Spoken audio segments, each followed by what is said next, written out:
شفيع المذنبين المخاطب بطه وياسين الرسول المصدد والنبي المؤيد والمصطفى الأمجد مولانا وسيدنا أبي القاسم محمد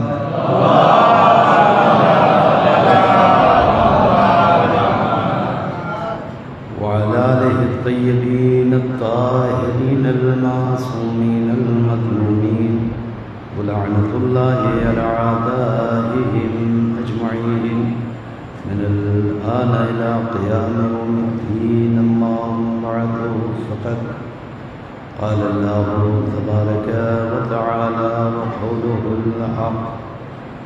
بسم الله الرحمن الرحيم. قل يا أيها الذين هادوا إن زعمتم أنكم أولياء لله من دون الناس فتمنوا الموت إن كنتم صادقين.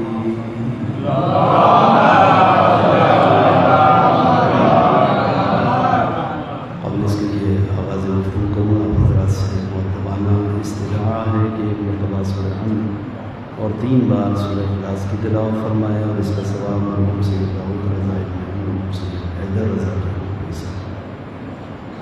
اللهم صل على محمد اللهم صل على محمد اللهم صل على محمد وعلى محمد وعلى جنة أجمعين. بسم الله الرحمن الرحيم.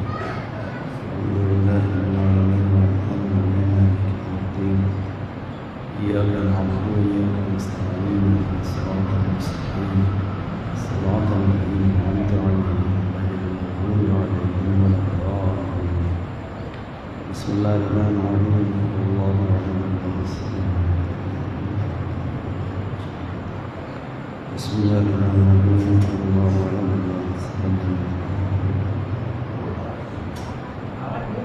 ذلك الله خبير بسم الله الرحمن الرحيم.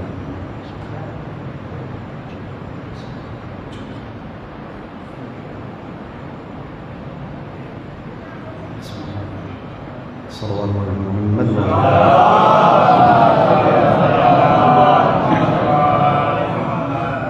عزیزان گرامی، یقیناً آپ حضرات مستحضر ہیں کہ مجلسی سال ثواب کی ہے اور عنوان 6 منعقد ہے.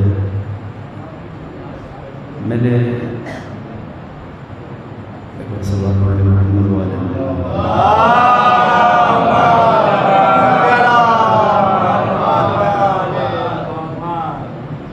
لہذا کچھ دیر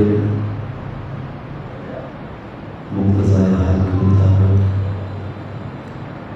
کچھ ضروری پیغامات، کچھ ضروری باتیں اپنے نوجوان ساتھیوں اور چھوٹے بھائیوں کے لیے عرض کرنا ہے. یہ قانون ہے اس دنیا میں خالق کائنات کا. جو چیز بھی قانون الہی سے متصادم ہوتی ہے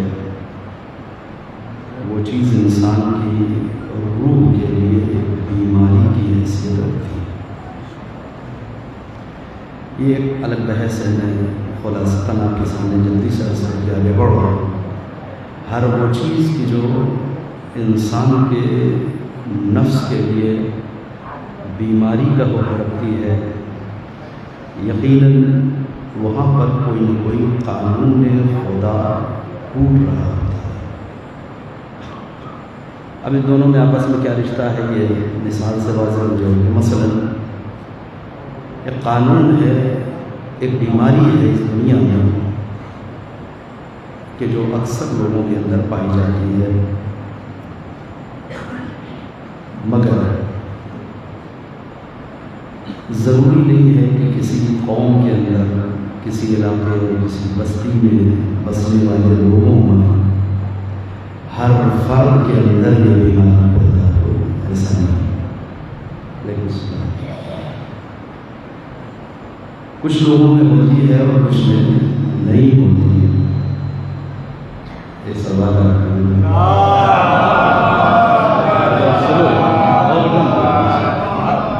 ایک اور سوال پڑھیں.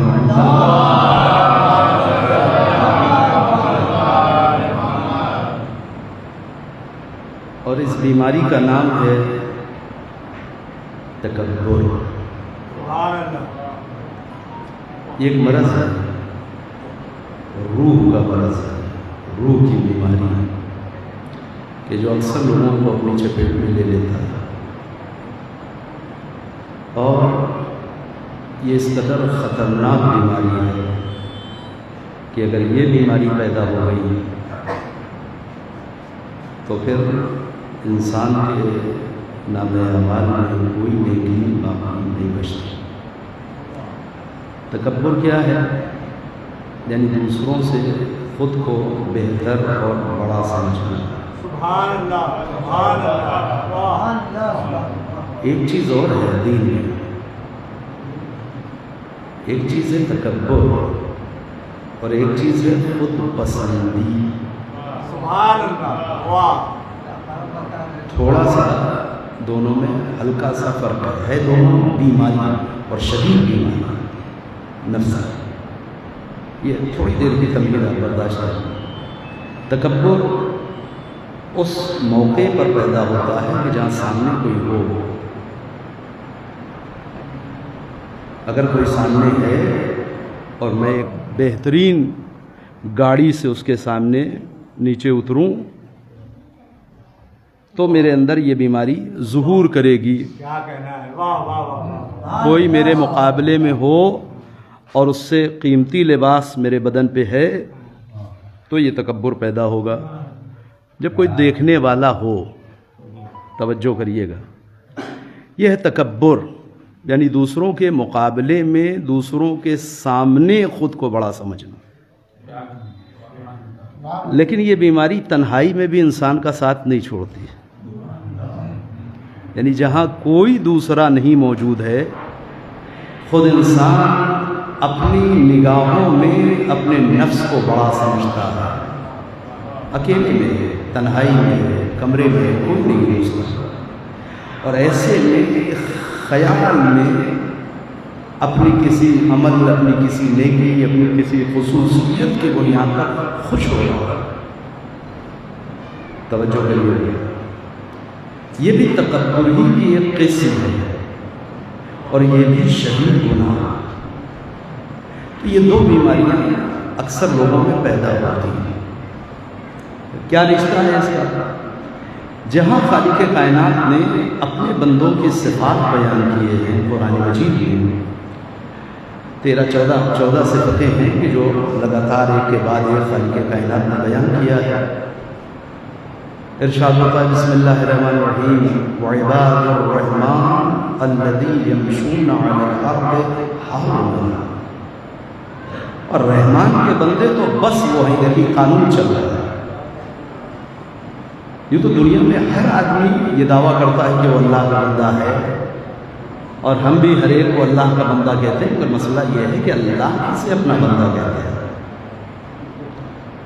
پہلی صفت ہی جو بیان کر رہا ہے کہتا ہے وعباد الرحمن الذین یمشون علی الارض حولا. اور رحمان کے بندے تو وہ ہیں کون کہ جو زمین پر نرمی کے ساتھ چلتے ہیں، یعنی چھوٹے بن کر کے رہتے ہیں. وہ نہیں کہتا کہ اللہ کے بندے تو وہ ہیں کہ جو راتوں میں جاگ کر کے اپنی رات کو عبادتوں میں بسر کرتے ہیں، اور نماز شب میں بسر کرتے ہیں، اور پیدل حج کرتے ہیں، اور غریبوں کی مدد. یہ ساری صفتیں ہیں. لیکن بعد میں سب سے پہلے جس صفت کو بیان کر رہا ہے کہ اللہ کے بندے، رحمان کے بندے وہ ہیں کہ جو زمین کے اوپر نرمی سے چلتے ہیں. نرمی سے چلنا یعنی خاضع رہنا، متواضع رہنا، چھوٹا بن کر کے رہنا. یہ قانون، توجہ کریے گا. تو جو انسان بھی زمین پر چھوٹا بن کر کے رہتا ہے پھر خدا اسے بڑا بناتا ہے. خدا اسے اوپر لے کر کے جاتا ہے. اور جو انسان اس زمین کے اوپر خود بڑا بن کر کے رہنا چاہتا ہے، یعنی اس اظہار میں زندگی، اس طریقے سے زندگی جیتا ہے، اس خیال میں جیتا ہے کہ اس روئے زمین پر سب سے بڑے ہم ہیں، سب سے بہتر ہم ہیں، تو یہ پہلا موقع ہے کہ یہیں سے وہ عبدیت پروردگار سے خارج ہو جاتا ہے باہر. اب اس کے بعد کی نیکیاں تو اس کے بعد ہے نا. پہلے تو انسان داخل ہو اللہ کی بندگی میں، اور اللہ کی بندگی میں داخل ہونے کے لیے شرط یہ ہے کہ انسان اس دنیا میں اپنے آپ کو دوسروں کے برابر یا دوسروں سے چھوٹا محسوس کرے. میرا موضوع قطعاً یہ نہیں ہے، توجہ کریے گا، میں صرف تمہید سے نکل رہا ہوں جلدی سے ایک بحث تک جانے کے لیے، ورنہ اس جگہ کے اوپر آپ کو امام رضا علیہ السلام کی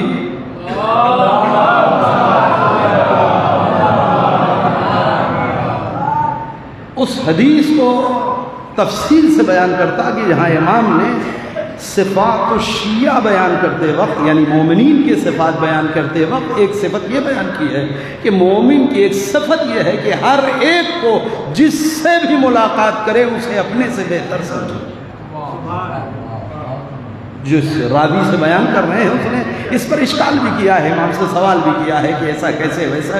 امام نے پھر اس کے جوابات دیے ہیں، مگر قانون یہ ہے کہ اگر کوئی بندہ مومن ہے واقعی خدا کا تو اس کی ایک صفت یہ ہے کہ وہ جس سے بھی ملاقات کرتا ہے اسے اپنے سے بہتر تصور کرتا ہے. قانون الہی یہ ہے کہ اللہ کی بندگی کے دائرے میں وہی آئے گا کہ جو سب سے پہلے زمین کے اوپر متواضع چلنا سیکھ لے، چھوٹا بن کر کے جینا سیکھ لے. اس کے مقابلے میں جو بیماری پیدا ہوتی ہے وہ یہ کہ انسان اپنے آپ کو بڑا سمجھنے لگتا ہے، دوسروں سے بہتر سمجھنے لگتا ہے. کوئی نہیں ہے، رات کی تاریکی ہے، بند کمرہ ہے، ہم تنہا ہیں، اٹھے نماز شب پڑھی ہم نے، پڑھ کر کے ابھی اٹھے تھے کہ خیال آیا دیکھو سب سو رہے ہیں، ایک میں ہوں کہ جو اٹھ کر کے نماز شب پڑھ رہا ہوں. کچھ اس سے تکبر نہیں پیدا ہو رہا، صرف خوشی ہو رہی ہے اپنے عمل سے. توجہ کریے گا، یہ ہے خود پسندی اور یہ تکبر سے زیادہ نقصان دہ کہ جہاں انسان خود اپنے عمل کو اپنی نگاہ میں بہتر سمجھنے لگے. یہاں کوئی نہیں دیکھ رہا ہے، اور جب کوئی سامنے دیکھنے والا موجود ہے اب اگر بہتری کا خیال ذہن میں آ رہا ہے تو اسے تکبر کہتے ہیں. توجہ کریے گا، اسی سے ایک لفظ بنتا ہے استکبار. بہت توجہ. تو یہ بیماری کسی بھی قوم میں ہو سکتی ہے، کسی بھی علاقے میں ہو سکتی ہے، کسی بھی بستی میں ہو سکتی ہے، کسی بھی جگہ رہنے والوں میں ہو سکتی ہے، مگر ضروری نہیں ہے کہ ہر ایک کے اندر یہ پیدا ہو جائے، ہے نا. آپ کی مومنین کی بستی ہے یہ حسن پورہ، ممکن ہے کہ یہاں کچھ لوگوں کے اندر یہ بیماری پیدا ہو اور باقیوں کے اندر یہ بیماری نہ ہو، ہے نا. میں جونپور سے آیا ہوں، ممکن ہے کہ کچھ لوگوں کے اندر یہ بیماری پیدا ہو اور کچھ لوگوں کے اندر نہ پیدا ہو. کسی انجمن میں 10-20 لوگ ایسے ہو سکتے ہیں کہ جن کے اندر یہ بیماری پیدا ہو، مگر پوری انجمن ایسی ہو ایسا ممکن نہیں ہے. ہو سکتا ہے کسی علاقے کے مومنین 100% اسی بیماری میں مبتلا ہوں، کیا ایسا ہو سکتا ہے؟ نہیں ہو سکتا. مگر اس روئے زمین کے اوپر ایک قوم ایسی ہے کہ جو شدید طور پر اس بیماری میں مبتلا ہے. ایک صلوات بر محمد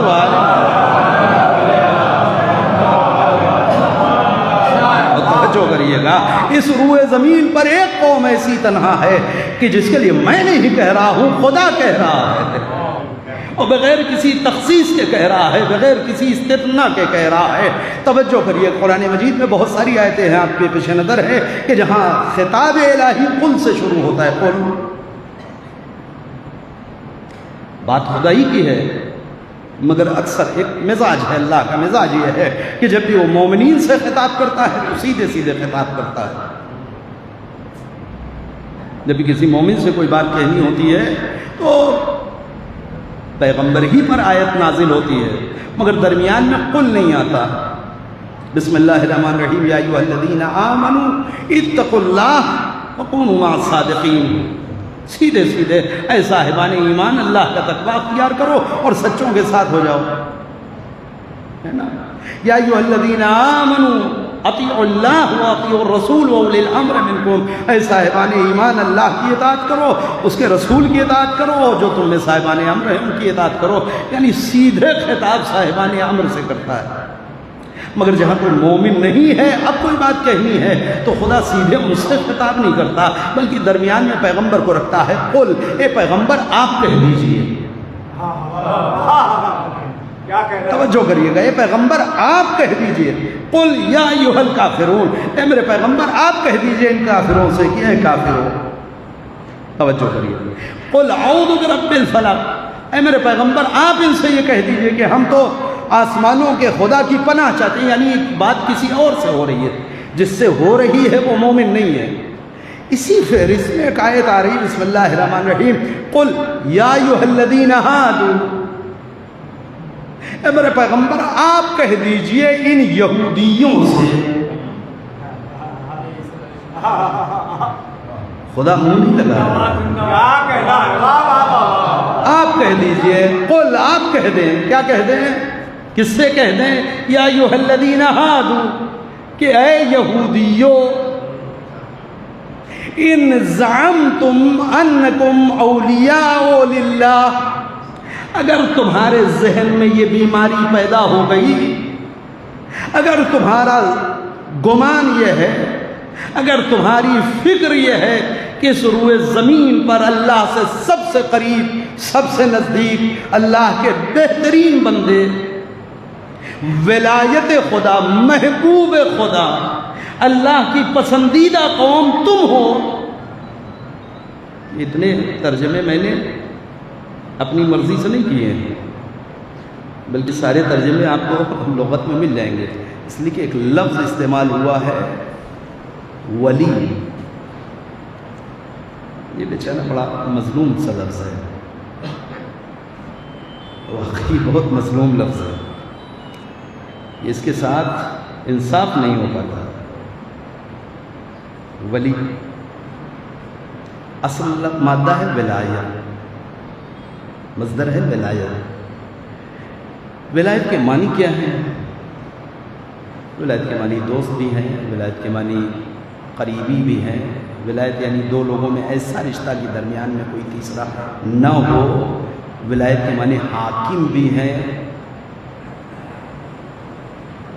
حکومت بھی ہے، ولی یعنی حاکم، یہ سارے معنی ہیں، یہ لفظ استعمال کر رہا ہے خدا۔ قل آپ کہہ دیجئے، یا ایھا الذین ھادوا، اے یہودیو، ان زعمتم، اگر تمہارا گمان یہ ہے، انکم اولیاء للہ، کہ صرف تم ہی لوگ ہو جو اللہ کے اولیاء ہو، ٹھیک ہے، اگر تمہارا گمان یہ ہے تو کیا کرو، فَتَمَنَّوُا الْمَوْتَ إِن كُنتُمْ صَادِقِينَ، اگر اس دعوے میں اپنے سچے ہو تو پھر موت کی تمنا کرو۔ بہت توجہ کریے گا، دیکھیے قرآن مجید بات کسی موقع پر کرتا ہے، کسی قوم سے کرتا ہے، کسی تناظر میں کرتا ہے، مگر قوانین آتے ہیں قرآن مجید میں۔ یہ قانون ہے کہ ولایت کا تصور جہاں پیدا ہوگا وہی تمنا موت پیدا ہوگا۔ بہت توجہ کریے گا، اگر وقت رہا تو میں اس پہ تھوڑا سا پلٹ کر کے آؤں گا۔ یعنی یہ ممکن نہیں ہے کہ انسان ولایت سے دور ہو اور تمنا موت پیدا ہو جائے، یہ دونوں چیزیں نہیں ہو سکتی ہیں۔ جتنا خدا سے قریب ہوتا جائے گا اتنا ہی شدید تمنا موت پیدا ہوتی چلی جائے گی، اور جتنا موت کا خوف پیدا ہوتا چلا جائے گا، یہ اس بات کی دلیل ہے کہ یہ بندہ اپنے خدا سے اتنا ہی دور ہے۔ ایک اور سوال پڑھ لیں، محمد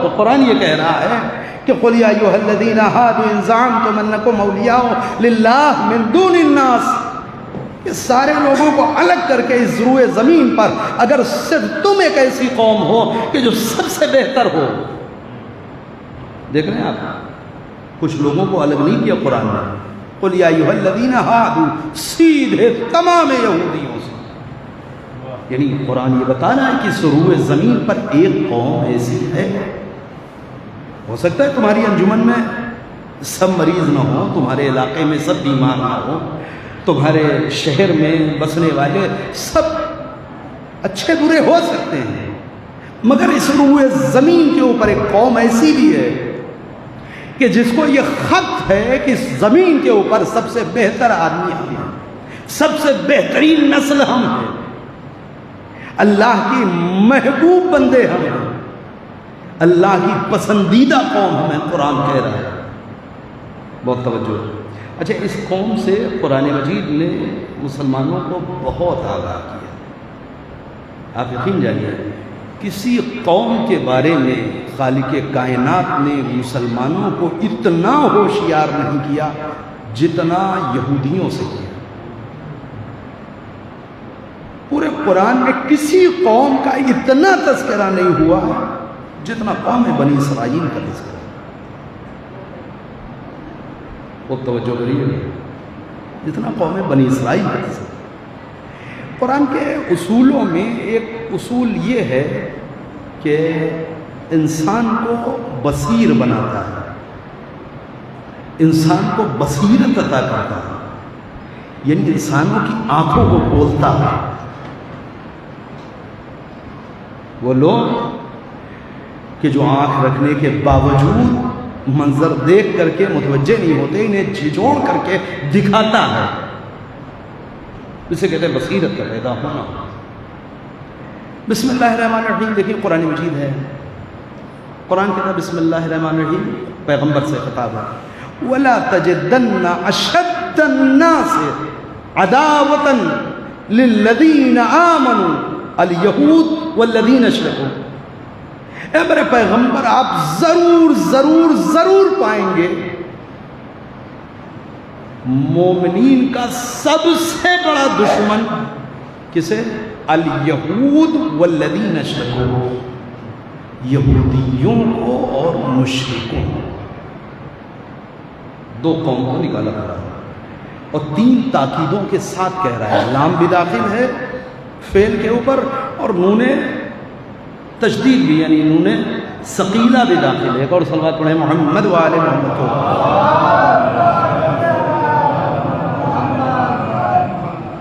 دو طریقے کے نون ہیں. اب یہ مدرسے والی زبان ہے، یہ ایک نون فعل کے ساتھ لگ جائے نون خفیفہ تو بھی تاکید ہے، اور اگر اس کا تشدید ہو ڈبل پڑھی جائے گی نون ثقیلہ تو دو تاکید ہے. تین طرح کی تاکیدیں ہیں، اس جگہ پہ تینوں اللہ نے صرف کر دی. ولا لا بھی داخل ہے. ولا تجدن اشد الناس، سب سے زیادہ شدید دشمن آپ پائیے گا پیغمبر مومنوں کا. کسے؟ الیہود والذین اشرکوا، یہودیوں کو اور مشرکوں کو. دیکھو قرآن کھول رہا، آنکھیں کھول رہا کہ مومن کو ہوشیار رہنا چاہیے. تو دشمن شناسی قرآن مجید کا ایک موضوع ہے. قرآن مسلمانوں کو اس بصیرت کے مقام پہ لانا چاہتا ہے جہاں مسلمان اپنے دوست اور دشمن کو پہچان سکے. دیکھیے یہ بھی تو ایک خرابی ہے کہ انسان دوست کو ہمیشہ دشمن سمجھتا رہے اور دشمن کو ہمیشہ دوست سمجھتا رہے. آج دیکھ لیں آپ مسلمان ممالک کا اور مسلمان ملکوں میں بسنے والے لوگوں یا خاص طور سے مسلم ممالک کے حکمرانوں کی حالت یہی ہے کہ اس مقام پہ کھڑے ہیں جہاں یہ نہیں پہچان پا رہے، فیصلہ نہیں کر پا رہے کہ واقعی دوست کون ہے، دشمن کون ہے. فیصلہ نہیں آ رہا. اور قانون یہ بھی ہے، یہ سارے قوانین قرآن مجید کے ہیں کہ جب کوئی دشمن ہو تو اسے دشمن ہی سمجھو. اصول ہے، توجہ کریں آپ. یہاں پر رواداری کے خلاف یہ بات نہیں ہے. قرآن یہ نہیں کہہ رہا کہ اسے سلام دو، دعا اور ملنا جلنا اور خیر خیریت بند کر دو، لیکن اسے دشمن ہی کے خانے میں رکھو اگر وہ دشمن ہے. آپ کہیں گے کہاں ہے قرآن مجید میں؟ یا ایھا الذین آمنوا. ایک اور صلوات پڑھ لینا محمد وآل محمد.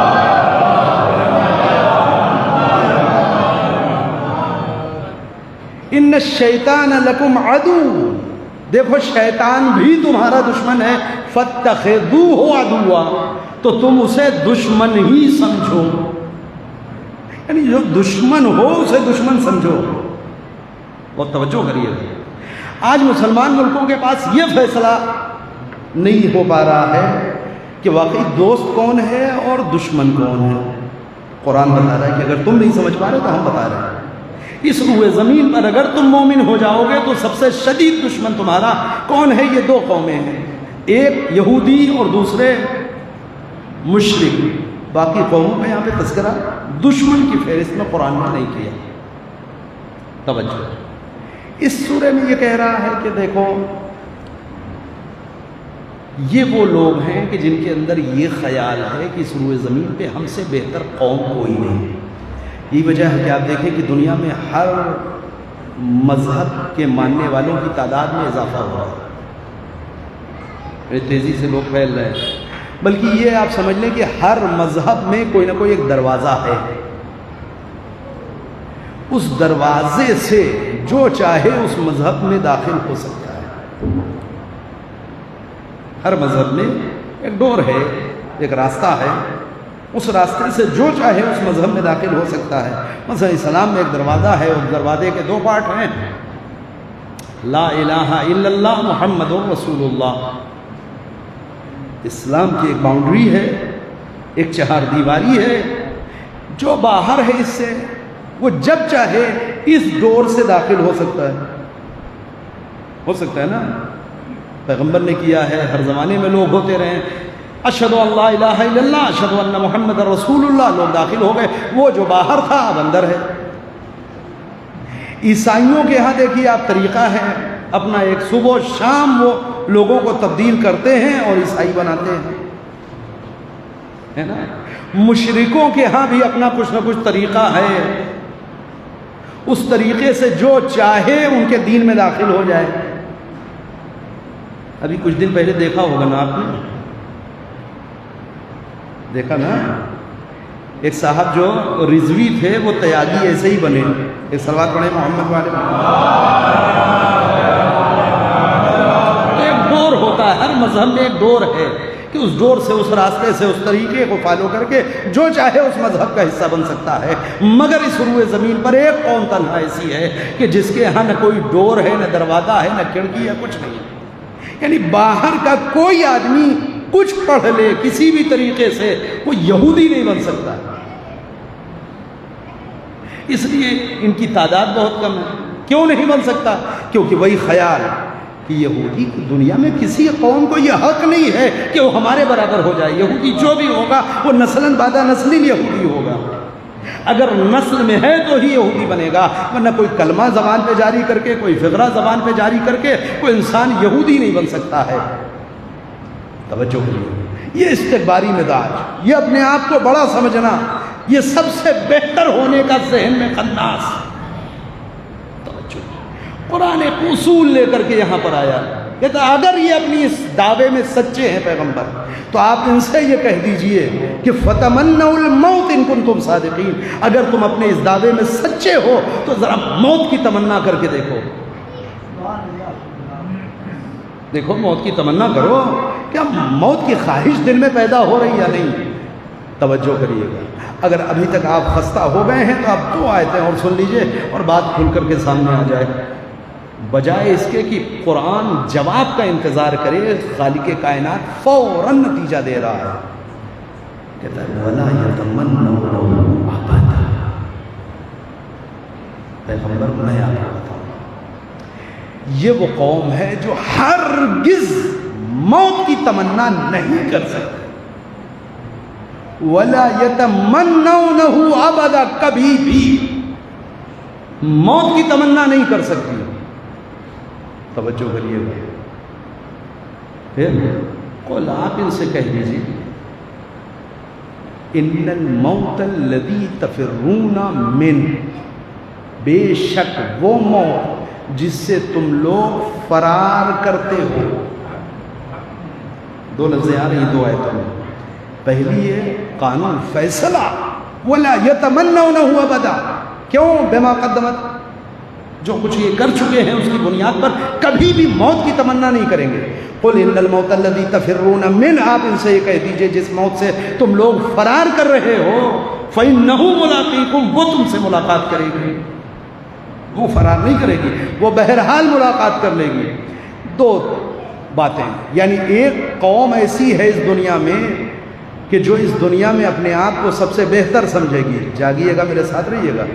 ایک قوم کا تعارف کرا رہا ہے خدا کی ایسی ہے اس دنیا میں کہ جس کو یہ خبر سوار ہے کہ اس دنیا میں ہم سے بہتر کوئی نہیں، مگر اس کی کمزوری یہ ہے کہ یہ موت کی تمنا نہیں کر سکتی. ایک دوسرے موت کو دیکھ کے فرار کرے گی. دو، جو کریے گا، موت کو دیکھ کر کے فرار کرے گی. یہ دو بیماریاں اس کے اندر ہیں، یعنی موت کے لیے کبھی تیار نہیں ہوگی، اور اگر موت کا منظر سامنے ہوگا تو یہ ہمیشہ فرار کا راستہ اختیار کرے گی. یہ ساری باتیں خدا کر کہاں رہا ہے؟ یہ ساری باتیں کہاں ہو رہی ہیں؟ سورہ جمعہ میں. توجہ کریے، سورہ جمعہ میں گفتگو ہو رہی ہے، اسی لیے آپ کو یاد ہے یہ ساری آیتیں. کیا کریں پروردگار کا؟ دیکھو، نماز تو سب واجب ہے، سب میں جماعت سے پڑھنا بہت زیادہ ثواب ہے، اکٹھا ہونا خود ایک بہترین نیکی ہے. مگر اذا نودی للصلاة من یوم الجمعہ، جب جمعے کے دن تمہیں نماز کے لیے بلایا جائے، فَصَوْا إِلَىٰ ذِكْرِ اللَّهِ، وہ ذَرُوا الْبَيْعَ، اللہ کی یاد کے لیے دوڑ پڑو. کام کر رہے ہو چھوڑ دو، کاروبار کر رہے ہو چھوڑ دو، سروس میں ہو چھوڑ دو تھوڑی دیر کے لیے، وقت نکالو. کیوں؟ اس لیے کہ جمعے کے لیے بلایا گیا. چلو تیزی سے چلو، آ گئے، اکٹھا ہو گئے. توجہ کریے گا. اب آ کر کے سب میں کھڑے ہوئے، امام صاحب نے پڑھنا شروع کیا، قُلْ يَا أَيُّهَا الَّذِينَ هَادُوا إِن زَعَمْتُمْ أَنَّكُمْ أَوْلِيَاءُ لِلَّهِ مِن دُونِ النَّاسِ فَتَمَنَّوُا الْمَوْتَ إِن كُنتُمْ صَادِقِينَ وَلَا يَتَمَنَّوْنَهُ أَبَدًا بِمَا قَدَّمَتْ أَيْدِيهِمْ قُلْ إِنَّ الْمَوْتَ الَّذِي تَفِرُّونَ مِنْهُ فَإِنَّهُ مُلَاقِيكُمْ. ایک بار ہو گیا، دو بار ہو گیا، ہفتے میں 4 بار کم سے کم جمعہ، کسی ہفتے میں 5 بار جمعہ، ہمیشہ اکٹھا ہوتے ہیں، ہمیشہ یہ سورہ پڑھا جاتا ہے.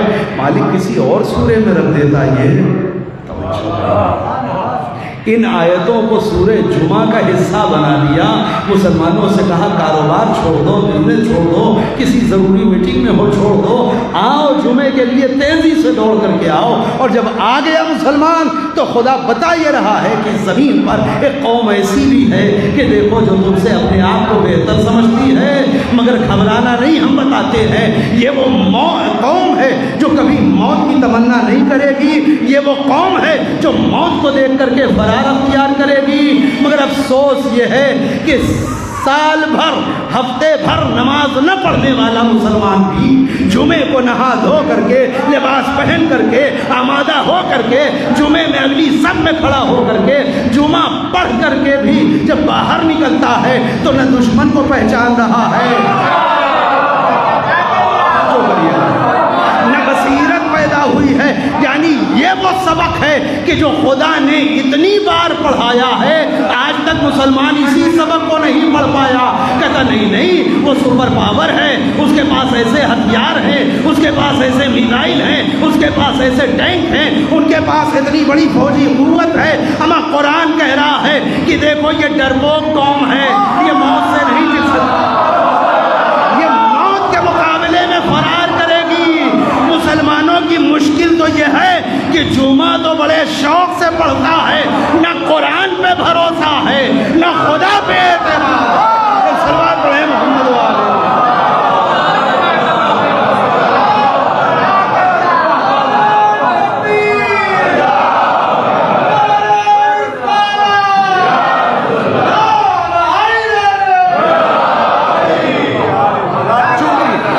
مذاق تو نہیں کر رہا ہے نا؟ کبھی سوچا کہ ہو کیا رہا ہے؟ مستحب ہے اگر آپ جمعے میں نہیں شریک ہو پائے اور اس جمعے کے دن فرادہ نماز گھر پہ پڑھ رہے ہیں یا کہیں پڑھ رہے ہیں تو اس نماز میں مستحب ہے کہ سورہ جمعہ پڑھیں. علماء بیٹھے پوچھتے کم از کم جمعے کو سورہ جمعہ پڑھیں. یعنی ہر جمعے کو آپ کو ٹرین کیا جا رہا ہے کہ قوم ایسی ہے جس سے تمہارا مقابلہ ہے. لیکن دیکھو گھبرانا نہیں، گھبرانا نہیں. یہ وہ قوم ہے جو دکھائے گی تو بہت زیادہ اپنے آپ اور اس کے اندر موت کا خوف ہے. اور جہاں انسان کے اندر موت کا خوف پیدا ہو گیا وہ انسان کبھی مضبوط نہیں ہو سکتا، کمزور ہی ہوگا. مضبوط آدمی ہی وہ ہے کہ جس کے دل سے موت کا خوف نکل جائے. آدمی کی مضبوطی کا دار و مدار اسی پر ہے کہ اگر اس کے اندر سے خوف موت کا نکل جائے. دل میں موت کا خوف نہیں ہے یہ انسان کچھ بھی کر سکتا ہے، لیکن جہاں موت کا خوف پیدا ہو گیا اب یہ کتنا لہیم شہیم ہے اس میں نہ جاؤ، کتنا لہم اور کتنا شہم ہے اس کے اندر. لہم یعنی گوشت، شہم یعنی چربی. لہیم شہیم یعنی ایک بڑا جس میں گوشت اور چربی زیادہ ہو، مضبوط جسم، اس پہ نہ جاؤ. اگر موت کا خوف ہے تو فرار ہی کرے گا.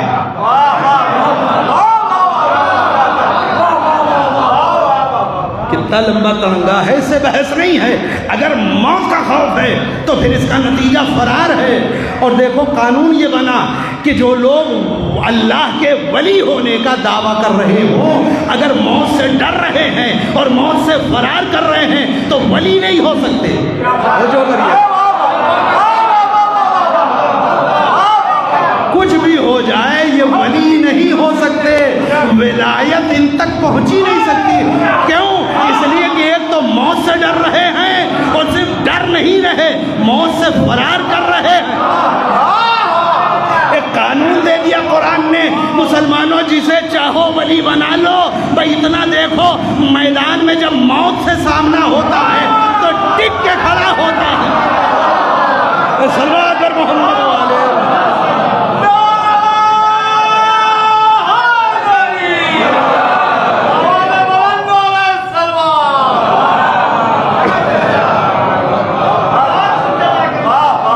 یہی تو کہہ رہے تھے اتزم، اگر تمہارا گمان یہ ہے انکم اولیاء للہ، تو اگر اس دعوے میں سچے ہو تو کرنا کیا ہے؟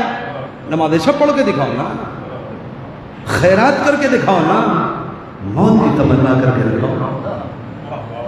یعنی اپنی اس ولایت والے دعوے میں اگر سچے ہو تو کیا کرو؟ موت کی تمنا کر کے دکھاؤ. اور جب موت سے سامنا ہو جائے تو سیسا پلائی ہوئی دیوار بنو، فراری نہ بنو. اس لیے کہ اگر فرار کر گئے تو کچھ بھی بن سکتے ہو، اللہ کے ولی نہیں بن سکتے.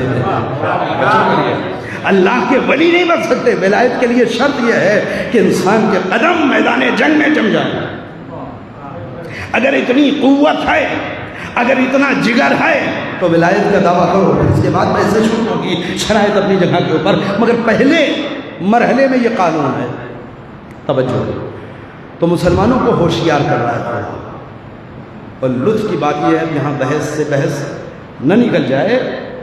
جمعے کے دن یعنی ایسا لگتا نہیں آپ کو کہ جمعے کے دن مسلمانوں کا کوئی بہت بڑا معرکہ اس قوم سے ہونا ہے.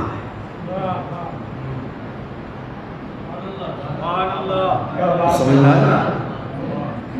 دن جمعے کا ہوگا اور کوئی قوم ایسی ہوگی کہ جس قوم سے ایک فائنل وار ہونی ہے. اس فائنل وار میں مسلمانوں کا مورل بڑھا رہا ہے خدا، حوصلہ بڑھا رہا ہے کہ تم تو مسلمان ہو، تم تو خدا پر ایمان رکھنے والے ہو، تمہارے اندر تو شہادت کا جذبہ اور شوق ہے، ذرا بھی نہ گھبرانا. جس قوم سے مقابلہ ہے ہم اندر کی بات بتاتے ہیں، یہ موت سے ڈرتی ہے. توجہ کریے، یہ موت سے ڈرتی ہے اور یہ موت سے فرار کرے گی. اچھا آپ کو ایک ایڈریس اور دے کر کے جلدی سے نکل رہا ہوں. سورہ حشر، سورہ جمعہ ہے، سورہ حشر میں پھر خدا اس قوم کا تذکرہ کرتا ہے اور اس میں ایک خاص صفت بتاتا ہے. ہاں یہ وہ قوم ہے کہ جو بڑے بڑے مضبوط قلعوں میں بیٹھ کر کے جنگ لڑ سکتی ہے. یہ قرآن مجید ہے. کسی دیوار کے پیچھے سے حملہ کر سکتی ہے، میدان میں نہیں آ سکتی. جو یعنی یہ اوپر سے بمباری کر سکتی ہے، دور بیٹھ کے میزائل مار سکتی ہے، گراؤنڈ میں آ کر کے جنگ نہیں لڑ سکتی. ہم بتا رہے ہیں یہ کرائے پر آج بھی دیکھ لیجیے، آپ پوری تاریخ میں دیکھ لیں، کرائے پر دوسروں کے فوجیوں کو لا کے میدان میں جنگ کسی قوم سے لڑ سکتی ہے، خود میدان میں کھڑی ہو کر کے کبھی نہیں لڑ سکتی۔ توجہ کریے، یہ نیٹو سے فوج لا سکتی ہے، یہ دوسرے ملکوں سے کرائے پہ فوجی لا سکتی ہے، خود دور بیٹھ کر کے بمباری کر سکتی ہے، میدان میں نہیں آ سکتی۔ ان کی تاریخ پرانی ہے، انہوں نے کرائے پہ بلا کر کے مرحبا محمد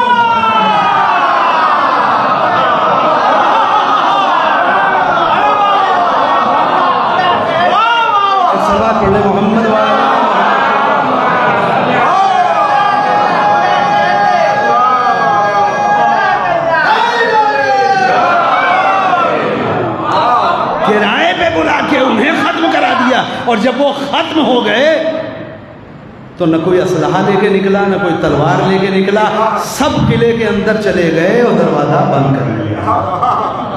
توجہ، سورہ حشر میں پورا نقشہ کھینچتا ہے اس قوم کا خدا کہ یہ دیوار کے پیچھے سے جنگ لڑ سکتی ہے، قلعوں میں محفوظ ہو کر کے تمہارے خلاف سازشیں کر سکتی ہے، میدان میں نہیں اتر سکتی۔ تم ذرا مرد میدان بن کے تو دیکھو، تم تو ذرا میدان پہ اترو، تم تو ذرا خدا پہ بھروسہ کرو، تم تو ذرا خدا پر اعتماد کرو۔ ایک صلوات پڑھے محمد والے محمد۔ کیا میں واقعی 11 پہ بیٹھ گیا تھا؟ ایک صلوات پڑھے محمد والے محمد۔ پھر تو مجلس ختم ہونے کا وقت آ رہا ہے، ایک اور صلوات پڑھ دیں محمد۔ جلدی جلدی کچھ سوالات جو آج عام مومنین اور نوجوانوں کے ذہن میں گونج رہے ہیں اس تک لاؤں اور جلدی سے گفتگو کو اختتام تک پہنچا دیں۔ توجہ، یہ ہے قرآن کی جو اس قوم کو سب سے زیادہ پہچانواتا ہے۔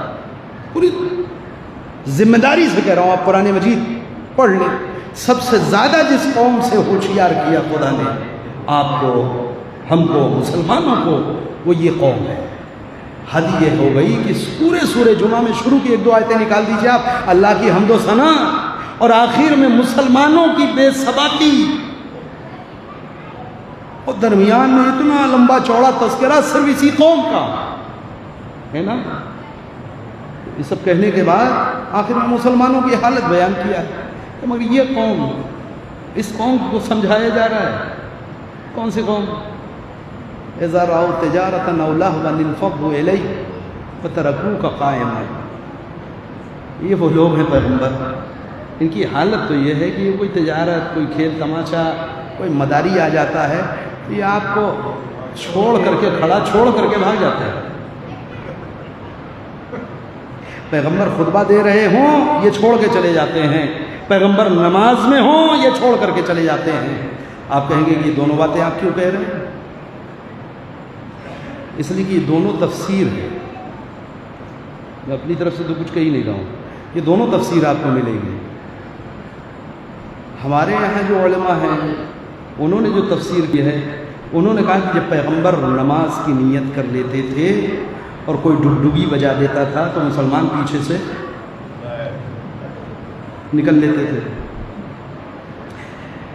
عالم اسلام نے تفسیر یہ کیا، نہ اتنے بے غیرت تھوڑی نہ تھے کہ نماز توڑ کر کے چلے جائیں گے۔ پھر وہ تو خطبہ چل رہا ہوتا تھا، اور خطبے میں اٹھنا آنا جانا یہ سب تو ٹھیک ہی ہے۔ خطبے کے دوران کبھی ایسا ہوتا تھا کوئی تجارت کرنے، کوئی مال بیچنے آ گیا تو لوگ اٹھ کر کے چلے جایا کرتے تھے۔ خطبے میں بھی تو آدمی کھڑا ہی ہوتا ہے، ترکو کا قائمہ، آپ کو کھڑا چھوڑ کر کے نکل جائیں۔ یہ مسلمانوں کی تفسیر ہے۔ اس جگہ پر علامہ جوادی کا بڑا خوبصورت تفسیر ہے، وہ کہتے ہیں ہم نے تو پھر آپ کا بھرم رکھا تھا، ہم نے تو آپ کا پھر بھرم رکھا تھا کہ نماز میں جا رہے ہیں، نماز میں کم از کم پیغمبر کا منہ دوسری طرف ہوتا تھا، پیچھے سے چلا گیا، مگر خطبے میں اتنی دیدہ دلیری کہ پیغمبر دیکھ رہے ہیں وہ لوگ چلے گئے۔ صلوات پڑھیں محمد والے۔ یہ دونوں ترجمے ہیں۔ تو ایک حالت یہ بتائی ہے، ان سے کہہ دیجئے کہ اس تجارت کے چکر میں کہاں پڑے ہو، یہ مال ہو، یہ خریداری، اللہ جو تمہیں دینے والا ہے وہ کہیں زیادہ ہے، اور اللہ سے بہتر رازق کوئی نہیں۔ اصل جو بحث ہے پورے سورہ جمعہ میں وہ اس قوم کی صفتیں بیان ہے۔ توجہ کریے، کیا آپ کو نہیں لگتا میرے عزیز بھائیوں، جوان دوستوں، کہ جمعے سے اس قوم کا کوئی گہرا تعلق ہے؟ جمعے سے اور کیا کیا ہے؟ جمعے کے دن آپ کی اور کیا کیا ذمہ داریاں ہیں؟ جمعے کے دن کیا ہونا ہے ایسا؟ کون سی ایسی قوم ہے کہ جس سے آپ کا مقابلہ ہے؟ ختم کر رہا ہوں۔ ایسی قوم کہ جو صرف اسی تمنا میں آئی تھی، ان کا علاقہ یہ نہیں تھا، یہ صرف کا علاقہ، مدینے کا علاقہ یہودیوں کا کبھی نہیں رہا۔ یہودیوں کا جو علاقہ تھا وہ وہی شام، لبنان، اردن کا علاقہ، فلسطین۔ لیکن جیسے جیسے پیغمبر کی ولادت کا زمانہ قریب آتا گیا، چونکہ دو بیٹوں سے نسل چلی تھی، ایک صلوات پڑھیں محمد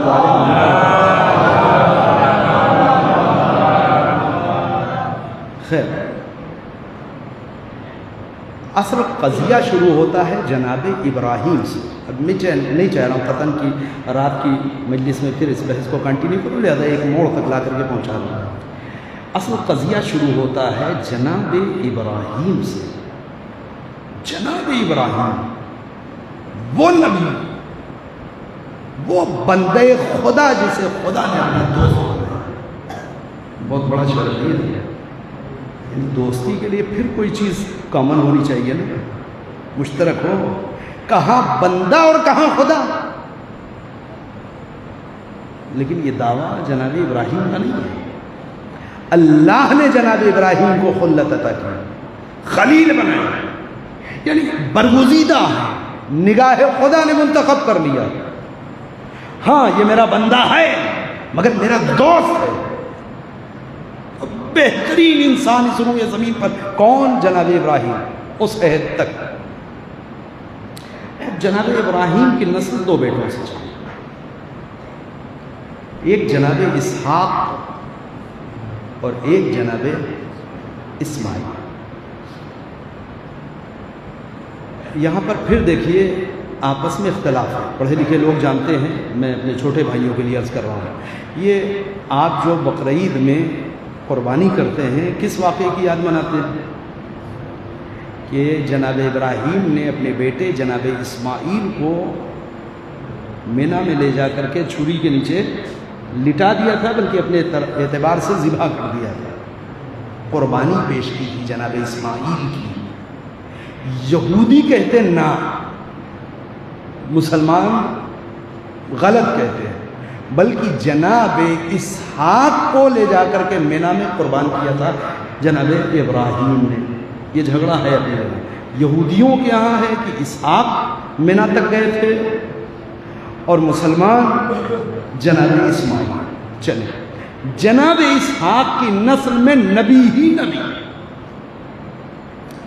جناب ابراہیم کے بعد سے لے کر کے جناب عیسیٰ تک، یعنی آخری نبی کو صرف نکالیے، جتنے نبی آ رہے ہیں وہ سب جناب اسحاق کی نسل ہیں۔ ادھر جناب اسماعیل کی نسل میں کوئی نبی نہیں ہے، کوئی نبی ہے ہی نہیں سوائے آخری نبی کے کہ جو ہمارے اور آپ کے نبی۔ توجہ، تو یہ جناب اسحاق کی جو نسل چل رہی ہے اسی میں ہے جناب یعقوب۔ انہیں جناب یعقوب کے یہ 12 بیٹے جو بنی اسرائیل ہیں، یہی پوری نسل چلی ہے جو آج یہودی ہیں۔ ٹھیک ہے، بہت معذرت چاہتا ہوں، بزرگوں کے لیے بار ہوگی بحث مگر شاید بچوں کے کام آ جائے۔ یہ جو نسل جناب اسحاق کی چل رہی ہے اسی میں پوری قوم بنی اسرائیل اور یہودی ہیں، اور اسی میں ہمیشہ نبی پیدا ہوتے رہے۔ لہذا ان کے ذہن میں دھیرے دھیرے دھیرے دھیرے ایک خناس پیدا ہو گیا کہ اس روئے زمین پہ ہم سے بہترین کوئی نسل نہیں ہے۔ اگر ہم سے بہتر کوئی نسل ہوتی تو اس نسل میں بھی خدا کوئی نبی تو بھیجتا، کوئی کتاب تو آتی، کوئی صحیفہ تو آتا۔ ساری کتابیں ہمارے یہاں، صحیفے ہمارے یہاں، اور سارے نبی ہمارے خاندان میں پیدا ہو رہے ہیں۔ اب کتابیں یہ بتا رہی ہیں، نبی یہ بتا رہے ہیں کہ دیکھو آخری نبی آئے گا، یہ ساری نبوتیں ختم ہو جائیں گی، یہ ساری کتابیں منسوخ ہو جائیں گی، مگر ایک آخری نبی آئے گا جس کی نبوت قیامت تک چلے گی، اس کی کتاب قیامت تک کے لیے ہدایت بنے گی، اس کا نام قیامت تک جاری و ساری رہے گا۔ توجہ کریے، تو اب اس جتنی فیملیز بن چکی ہیں خاندان میں، ہر فیملی کے دل میں یہ خواہش ہے کاش وہ آخری نبی ہمارے گھر میں پیدا ہو جائے، کاش وہ آخری نبی ہماری آغوش میں آ جائے۔ مگر مشکل یہ ہے کہ کتابیں یہ بتا رہی ہیں کہ وہ نبی جو آئے گا وہ کھجوروں والے علاقے میں آئے گا، یہ لوگ رہتے ہیں زیتون والے علاقے میں۔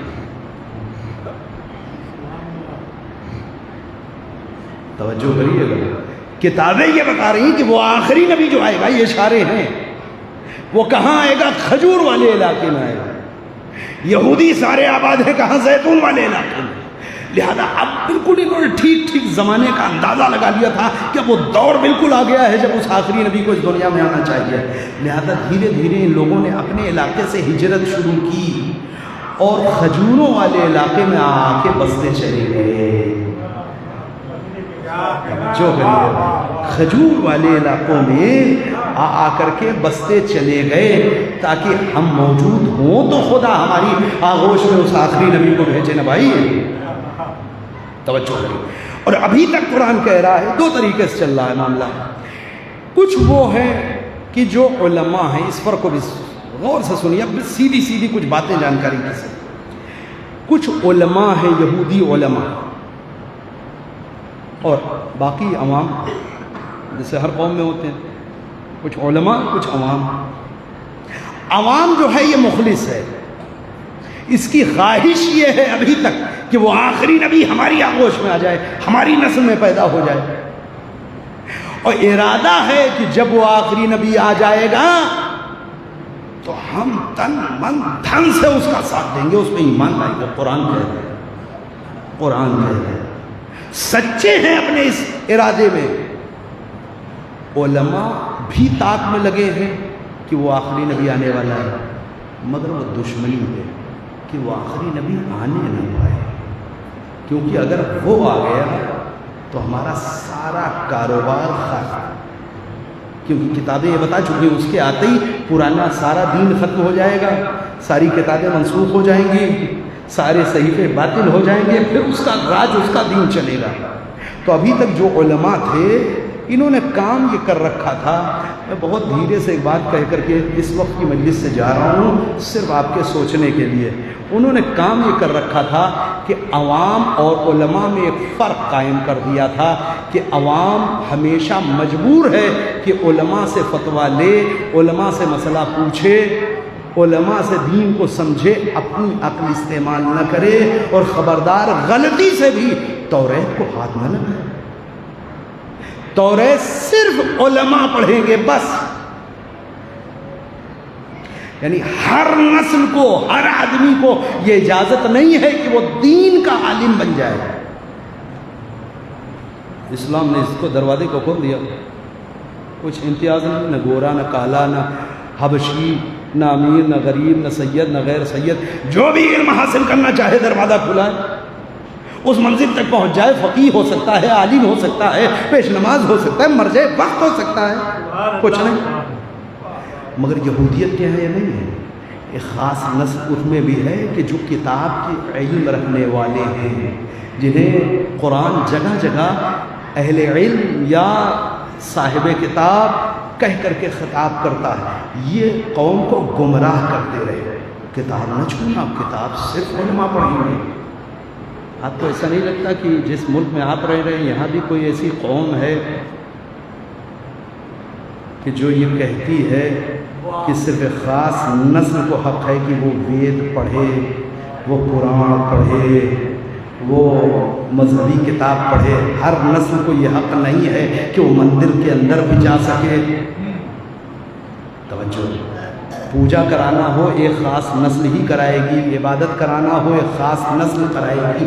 توجہ کریے گا، یہ کہاں ہے؟ یہودیوں کے اندر۔ ٹھیک، تو دو نسل، علماء اس چکر میں تھے کہ اس آخری نبی کو آنے نہیں دینا ہے، کسی بھی طریقے سے اگر آ بھی جائے تو اس کی زندگی کو ختم کر دیا جائے تاکہ ہمارا راج چلتا رہے. ٹھیک، عوام جو تھی یہ مخلص تھی کہ کسی طریقے سے وہ نبی ہماری آغوش میں آ جائے. یہ دونوں ہجرت کرتے ہیں دھیرے دھیرے دھیرے دھیرے اور آ کر کے مدینے اور آس پاس کے علاقوں میں بس جاتے ہیں. ٹھیک، چنانچہ آپ دیکھیں گے کہ پیغمبر کی ولادت سے فوراً پہلے 1-2 نسل پہلے دھڑا دھڑ پیغمبر کے بزرگوں کا قتل و مرڈر شروع ہوتا ہے. مرڈر شروع ہوتا ہے. جناب عبداللہ ٹھیک ٹھاک تجارت کے جو قافلے چڑھتے تھے جناب ہاشم، اس کے قافلہ سالار ہوتے تھے. انہی کی دیکھ ریکھ میں پورا قافلہ جاتا تھا، شام جاتا تھا، یمن جاتا تھا، فلسطین جاتا تھا. بالکل ہٹے کٹے مضبوط جسم کے مالک، بہادر انسان. اچانک قافلہ تجارت کا لے کر کے جاتے ہیں فلسطین، رات میں سوئے صبح قتل. آج بھی غازہ میں جناب ہاشم کی قبر ہے، مگر نور پیغمبر منتقل ہو چکا تھا. توجہ کریے گا، پیغمبر کا نور منتقل ہو چکا تھا. یہ سمجھ رہے تھے جناب ہاشم کو قتل کر دیں گے تو وہ نبی نہیں آ پائے گا. ٹھیک ٹھاک جناب عبداللہ یعنی خود پیغمبر کے والد مکے سے نکلے مدینے کے لیے، راستے میں مرڈر.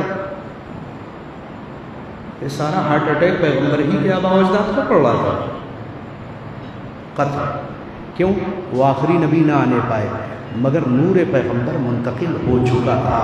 بطن جناب آمنہ میں پیغمبر جب پیدا ہوئے، یہ بہانہ ہے، یہ بہانہ ہے، یہ میں بہت ذمہ داری سے آپ کو تاریخ دے رہا ہوں. جناب حلیمہ کو دینا، اور مقصد یہ ہے کہ ان کو شہر کی بھیڑ بھاڑ سے دور رکھا جائے، کھلے میدان میں رکھا جائے. اس کو کہتے ہیں بادیہ نشین، چاروں طرف آبادی نہ ہو تاکہ سیکورٹی کنفرم کی جائے پیغمبر کی.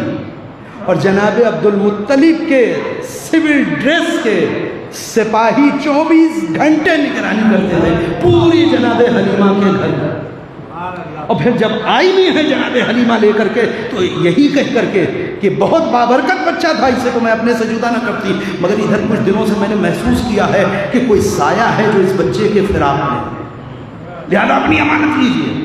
مقصد کیا تھا؟ شہر میں مرڈر آسان ہے، شہر میں نقصان پہنچانا آسان ہے، مگر کھلے میدان میں لے آؤ، پیغمبر کو رکھا جائے. کیوں؟ کون لگا ہے؟ یہودی لگی ہے. توجہ کریے. تو 2 نسل چلی، ایک نسل جناب اسماعیل سے، ٹھیک، اس میں صرف اور صرف ہمارے نبی آ رہے ہیں. کہ نسل یہ کہتی ہے نسل کہ ہم ابراہیمی ہیں. وہ نسل جو یہودی ہے وہ بھی اسی پہ فخر کرتی ہے کہ ہم ابراہیمی ہیں، کیونکہ اصل وارث جناب ابراہیم کے اسحاق ہیں. ایک صاحب کا دعویٰ یہ ہے کہ اصل لفظ بھی ہندوستان کی سرزمین پہ براہیمی پہنچا تھا، جو دھیرے دھیرے بگڑتے ہوئے براہمن ہو گیا. یعنی یہ ہر نسل دعوے دار ہے کہ اس کا رشتہ جا کر کے جناب ابراہیم سے ملتا ہے، کیونکہ ابراہیم وہ بندہ خدا ہے جسے خدا نے اپنا خلیل بنایا، اپنا دوست بنایا، اپنا محبوب بنایا. میں ختم کر رہا ہوں تو یہ وہ قوم ہے کہ جو آپ سے نبردآزما ہے، اور انشاءاللہ جو اس روئے زمین پر آخری جنگ ہوگی کہ جس کے آثار بہت قریب نظر آ رہے ہیں، انشاءاللہ اس میں سب سے زیادہ مد مقابل جو دشمن ہے آپ کے سامنے وہ کون ہے؟ وہی جو آج غازہ پہ بم برسا رہا ہے. لوگ پریشان ہو جاتے ہیں، اتنا ظلم، اس قدر بچے ہلاک، ہاسپٹل پہ بم ہے، ایمبولینس کی گاڑیوں کے اوپر بمباری، یہ قانون کے خلاف سب کچھ ٹھیک. کیا ہوگا؟ ایک آیت قرآن مجید کی، بسم اللہ الرحمن الرحیم، ما کان ربک نسیا. یہ یاد رکھو کہ تمہارا خدا کچھ بھولتا نہیں. کتنی امید افزا آیت ہے. جب بھی کسی دکھ میں ہوں، کہیں ستائے جائیں، قرآن کی اس آیت کو پڑھ لیں، ما کان ربک نسیا. یہ یاد رکھو کہ تم بھول سکتے. ہوتا ہے ہمارے یہاں کوئی حادثہ ہو، چند دن تک غم مناتے ہیں، دھیرے دھیرے دھیرے زمانہ گزرتا ہے، بھول جاتے ہیں، پھر اپنی زندگی میں آگے بڑھ جاتے ہیں، مگر خدا بھولتا نہیں. خدا بھولتا نہیں. اور اگر تمہیں ابھی بھی خود اعتمادی نہیں پیدا ہو رہی تو آؤ ہم تمہیں دکھاتے ہیں. ایران ملک، اس کے سب سے اہم جو تنظیم وہ حزب اللہ مضبوط، اس کے بعد جو اس سے دوسرے نمبر کی وہ انصار اللہ ہوتی، پھر سب سے نیچے توجہ کریے گا، سب سے کمزور جو ابھی تنظیم ہے اس نے دھول چٹایا ہوا ہے اسرائیل کو. توجہ کریے گا. اب آپ اس سے اندازہ لگائیں کہ اس کے بعد والی تنظیم کیا حال کر سکتی ہے، اس سے اوپر کی تنظیم کیا حال کر سکتی ہے، اس سے اوپر کی تنظیم کیا حالت بنا سکتی ہے، اور پھر اگر ایران آ گیا تو کیا حالت ہوگی. قرآن کہہ رہا ہے یہ وہ قوم ہے جو دیوار کے پیچھے سے لڑ سکتی ہے، میدان میں نہیں آ سکتی. مجلس کا نتیجہ دے رہا ہوں، دعا دیجیے گا، بات ختم کر دی ابھی تو.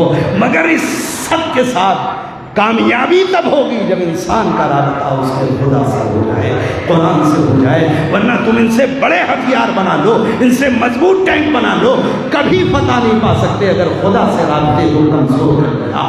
شاید اب بات سمجھ میں آتی ہے.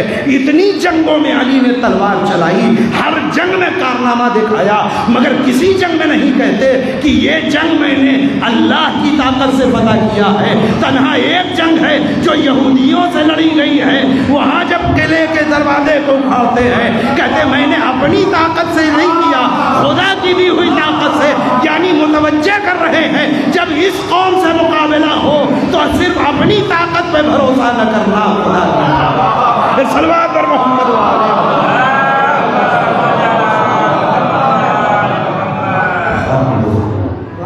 اگر خدا سے رابطے کو بگاڑ لو گے تو کوئی چھوٹی سی چھوٹی قوم بھی تمہیں پسا کر کے کمزور سے کمزور قوم بھی تمہیں شکست دے کر کے چلی جائے گی. لیکن اگر خدا سے رابطے کو مضبوط کر لو گے تو پھر اسرائیل کی حیثیت مکڑی کے جالے سے زیادہ بچ ہوئی، مکڑی کے جالے سے زیادہ بچ ہوئی ہے. ختم کر دیا گفتگو عزیزو. لہٰذا یہ نسل چلتی رہی، نسلی جھگڑا بھی چلتا رہا. یہودی کلمہ پڑھ کے مسلمان ہو کر کے عالم اسلام میں داخل ہوا اور جمعہ 8 دن نہیں ہوا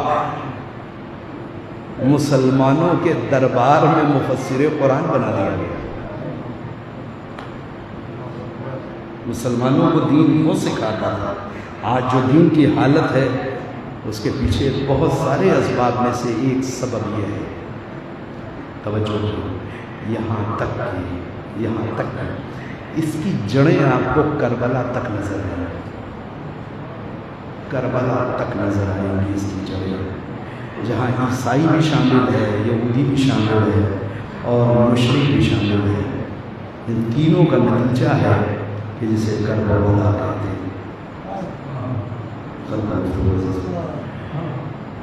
لہذا فکر کرنے کے لیے کافی ہے کہ انسان غور کرے. اس وقت یہ حالت جنگ ہے. حالت جنگ کے کچھ قانون ہوتے ہیں، کچھ آداب ہوتے ہیں. اس میں آپ بالکل عام روزمرہ والی زندگی نہیں جی سکتے. حالت جنگ میں آپ کو جہاد کا حصہ بننا پڑے گا. اب یہ دیکھنا ہے، یہ سمجھنا ہے کہ آپ کس جگہ کھڑے ہیں اور اس جہاد میں کیا تعاون کر سکتے ہیں. اتنی بصیرت مومن کے اندر ہونی چاہیے. بس بات ختم کر رہا ہوں. چنانچہ آپ دیکھیں کہ کربلا ہی نے سبق سکھایا ہے کہ اگر تم دور ہو زمانے کے اعتبار سے، جگہ کے اعتبار سے، تو کم از کم کھڑے ہو کے کہو کہ ہم تمہارے ساتھ ہیں. کہو کربلا والوں سے کہو کہ ہم تمہارے ساتھ ہیں. جبکہ اب تو اس دنیا میں بظاہر نہیں ہے نا، لیکن تم کہو کہ ہم تمہارے ساتھ ہیں.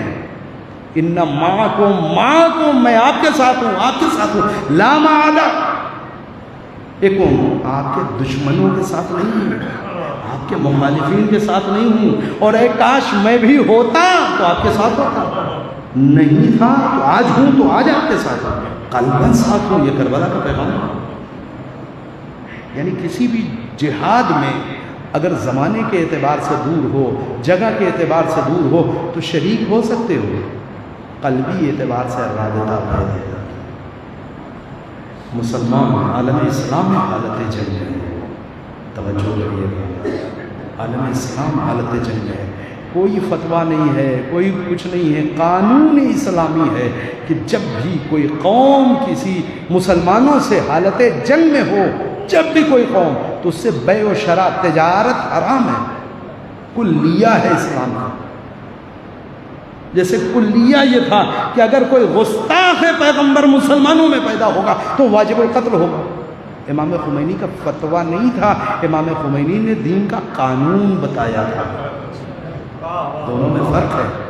یہ جو لوگ نہیں سمجھے، امام خمینی کے انتقال کے بعد پوری کوشش کی کہ امام خامنئی اس فتوے کو واپس لے لیں. اس وقت جناب امام خامنئی نے اس کی تفسیر کی تھی کہ امام خمینی بھی چاہتے تو اس کو واپس نہیں لے سکتے تھے، کیونکہ انہوں نے فتویٰ نہیں دیا تھا، انہوں نے اسلام کا ایک قانون بتایا تھا.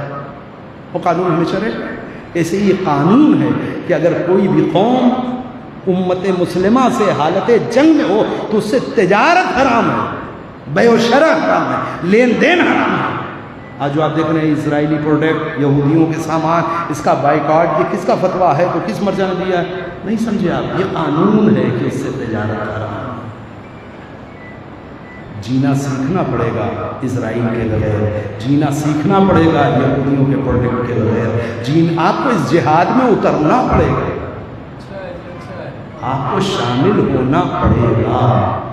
کیونکہ اگر نہیں شامل ہیں تو یقین جانیے کربلا سے نہیں سیکھا. ختم کرنا ہو دو چار فقرے مجلس تمام ہو رہے ہیں. وقت آخر حسین یہ کہہ کے جا رہے ہیں کہ جنگ ختم نہیں ہے، جنگ چلے گی. یہ جو سزائے حرمین ہے اس کی بڑی تفسیر کی گئی. ایک جو بہترین تفسیر ہے وہ یہی ہے کہ آخری وقت امام کا یہ جملہ حل من ناصر ینصرنا، انہوں نے کہا کہ وہ ہمارے دین کو بچا لینا اور ہمارا مقصد بچا لینا، ہمارا یہ سب ٹھیک ہے، ضمنی باتیں. آخری وقت یہ جملہ کہنا، یعنی حسین بتا کے جا رہے ہیں کہ ابھی ہمارے بعد بھی جنگ جاری ہے. جگہ بدلے گی، زمانہ بدلے گا، جنگ چلے گی، لہذا لشکر کی ضرورت ہے. اور اگر کہہ رہے ہو نا کہ کاش کربلا میں ہوتے ہیں تو اس جنگ کو جاری چھوڑ کے جا رہے ہیں. یہ جنگ آخری دور میں ختم ہوگی. اور سنو، یزیدیوں کے ہاتھوں ختم نہیں ہوگی، میرے بیٹے کے ہاتھوں میں. غلط ہے یہ نقطہ مجلس کا کہ حسین مقصد جیتے ہیں، یزید میدان جیتا ہے. کچھ نہیں. یزید نہ کل میدان جیتا تھا، نہ کل میدان جیتے گا. میدان بھی حسین بھی کبھی رہ جائیں گے. آخر اور یہ وہ آخری وقت حسین کا بہت سخت، کیونکہ اس میں ایک چیز تھی اور وہ حسین کی تنہائی. اگر آپ نے محسوس کری، میں دو چار فقرے مسائل کر رہا ہوں چونکہ وہاں بالکل ختم ہو گیا. وہ حسین کی تنہائی. اس پورے خانوادے میں ایک ذات ایسی ہے جس کے لیے روایتیں بڑی ہیں کہ وہ کبھی تنہا رہا ہی نہیں ہے. کون جانتے ہیں؟ امام حسین. پیغمبر کے عہد سے لے کر کے کربلا میں ظہر، عاشور کی ظہر تک حسین تنہا نہیں. عجب جلال تھا، عجب خیبت تھی، عجب انداز تھا. ہمیشہ امام حسین کو بنی ہاشم اپنے جھرمٹ میں لے کے چلتے، جھرمٹ کرتے تھے. ایک طرف عباس چل رہے ہیں، ایک طرف دیگر بھائی چل رہے ہیں. جب بیٹا اس قابل ہوا تو بیٹا چل رہا ہے. بنی ہاشم کے لوگ حسین کو ساتھ لے کے چلتے تھے. اور اچانک ایسا ہوا کہ دوپہر میں حسین تنہا ہو گیا. اور ایسے تنہا ہوئے کہ زمانے کے امام کی نگاہ نے حسین کی تنہائی کو محسوس کیا. جہاں حسین کی ہر غربت پہ امام نے سلام کیا ہے، وہیں اس امام کی اس تنہائی پہ سلام کیا ہے. السلام علیکم ایھا الوتر المولود. تنہا حسین آپ کی تنہائی پہ سلام. ایسے تنہا جس کا شدید احساس امام کو ہے. جب آخری رخصت کے بعد حسین خیمے سے نکلے ہیں نا، کتنی جلدی تھی مقتل میں جانے کی امام کو. بیویوں سے خدا حافظ کر رہے ہیں, بچوں سے دامن چھوڑا نہیں بیٹا, بس خدا حافظ کرو, وعدہ وفا کرنے کا وقت آ گیا ہے, سب سے جدا ہو کے نکلے ہیں, مگر خیمے کے باہر آئے جب تو لے جانے فرس کو پکڑ کے کچھ دیر حسین کھڑے, اب جلدی نہیں ہے, کیا ہو گیا؟ مقتل کہتا ہے نظر یمین و شمالا, حسین کبھی داہنے دیکھتے تھے کبھی بائیں دیکھتے تھے, کیا ہو گیا؟ حسین کو اس تنہائی کا احساس. بہن جو خیمے کے پردے کے پیچھے سے دیکھ رہی تھی, سر پہ چادر ڈالی اور دوڑتی ہوئی زینب قریب ہے, بھیا دل چھوٹا نہ کرو, کس کا انتظار کر رہے ہو؟ عباس کا, علی اکبر کا, محمد کا, قاسم کا, آج کوئی نہیں دوڑ رہا, نہ کوئی لجام پکڑنے والا ہے, نہ کوئی لگاموں کو پکڑنے والا ہے, نہ کوئی بازو پہ سہارا دینے. بھیا دل چھوٹا نہ کرو, آج بہن سوار کرے گی. بھیا تم اکیلے نہیں ہو, زینب موجود ہے, بہن سوار کرے گی. زینب نے حسین کو سوار تو کر دیا, مگر اللہ نے حسین کی غیرت بجائے اس کے کہ گھوڑے کو ایڑ دے, پلٹ کے کہتے اچھا بہن خدا حافظ جاؤ, خیمے میں چلی جاؤ. بولا زینب چلی جائیں گی, نہیں, حسین اسی اطمینان سے جانا چاہتے ہیں کہ زینب خیمے میں محفوظ ہے. عزیزوں مجلس ختم ہو گئی, مگر یہی حسین جسے زینب نے ذوالجناح پہ سوار کیا تھا, جب ذوالجناح سے زمین پہ آیا, زینب پھر خیمے سے چلے زینب کے آگے رکھی, ادھر شمر آگے بڑھا, ادھر حسین کی نگاہوں نے بہن کو دیکھا, اشارہ کیا, اے بہن, ارے ابھی حسین زندہ ہے, خیمے میں واپس.